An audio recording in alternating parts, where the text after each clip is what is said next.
तो hello guys welcome back to my new blog. Finally आमर आज प्रोग्राम कंप्लीट हो जाइए तो निजर निजर घरे जाऊँ। एते दिन स्मृति को केंती महसूस करबो चक्र भाईना टिक कहबे कह दियो है ना। मुई यार काटा कहबी त सब टोपी मान खांदलाई नी देखी देखी करे ओ घरे थोड़ा बोलिए ना।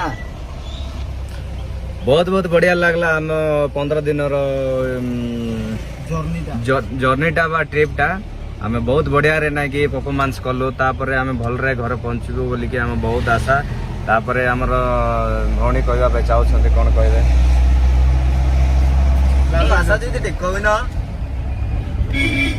नाय भल से बनावा ए टाउन अछि तो तेनको गले बनावा देखो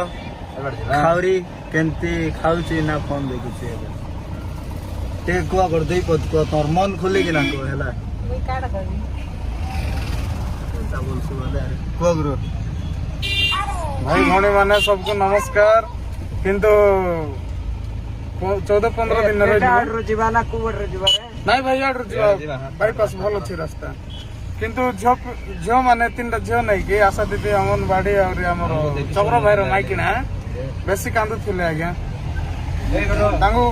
टिक लाइक करो शेयर करो कांदो कुटा करो हैला फास्ट कुटा से रास्ता गुरु ते को गुरु दुई पद को मन खुली कि ना को गुरु हां दुई पद मन खुली कि ना को तोर मनर खाता बोला आ गुरु को तमे यार काट किछि कहबी ना किछि कहबी ना ओ रैली बाय बाय टाटा पहिला